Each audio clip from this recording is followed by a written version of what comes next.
अस्सलाम वालेकुम, कैसे हैं आप सब? उम्मीद है कि मानो सेहत की बेहतरीन हालत में होंगे। आज की हमारी न्यू रेसिपी है हालत समीत, और आप इसे हिंदी या उर्दू में मलाई सूजी का हलवा भी कह सकते हैं। बहुत ही आसान तरीका है इसे बनाने का, और ये देखने में जितना खूबसूरत लग रहा है, खाने में उतना ही लाजवाब बना था।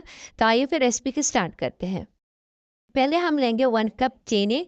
उसे हम बीच बीच में मिक्स करते रहेंगे ताकि हमारी चीनी जल ना जाए। अच्छे से मेल्ट होने के बाद हम इसमें ऐड करेंगे 1 कप वाटर और 1 कप सूजी। अच्छे से मिक्स करेंगे और फिर हमें इसे कुक करना है जब तक इसका पानी बिल्कुल ख़त्म हो जाए और सूजी हमारी अच्छे से कुक ना हो जाए। सूजी कुक हो चुकी है, अब हम इसे निकाल लेंगे और फिर हम इसे फ्रिज में रख देंगे ठंडा होने के लिए फॉर 15 मिनट्स। उसके बाद मैंने यहाँ पे लिया था 1 कप दूध, और उसमें मैं ऐड करूँगी 2 टेबल स्पून कॉर्न स्टार्च।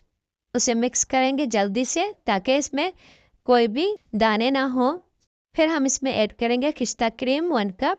अच्छे से मिक्स करेंगे और फिर इसमें ऐड करेंगे चीज़ स्प्रेड 1 टेबल स्पून। अगर आपके पास हो तो आप ऐड करें, ना हो तो कोई बात नहीं। इसे अच्छे से मिक्स करेंगे और फिर हम इसे कुक करेंगे फॉर 15 मिनट्स, या फिर जब तक हमारी क्रीम अच्छे से हैवी ना हो जाए। उसके बाद हम इसे ठंडा होने के लिए रख देंगे फ्रिज में, जब तक ये अच्छे से सेट ना हो जाए। तकरीबन 30 मिनट्स आप इसे रखेंगे फ्रिज में।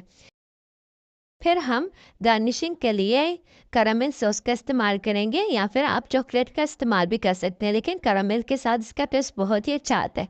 फिर यहाँ पे मैंने लिए थे ड्राई फ्लावर्स, जितने आपको पसंद हो। अगर आपको पसंद ना हो तो फिर आप इसमें काजू बादाम पिस्ते भी ऐड कर सकती हैं। यमी और डिलीशियस रेसिपी मेरी तैयार है। आप भी इसे बनाकर एक बार ज़रूर ट्राई कीजिएगा और कमेंट में बताइएगा कि आपको ये रेसिपी कैसी लगी। अगर आपको मेरी वीडियो अच्छी लगी हो, मेरी रेसिपी अच्छी लगी हो, तो प्लीज़ मेरे चैनल को लाइक और कमेंट सब्सक्राइब करना मत भूलिएगा। अपनी दुआओं में हमेशा मुझे याद रखिएगा। फिर मिलते हैं नई वीडियो के साथ, नई रेसिपी के साथ। खुदा हाफिज़।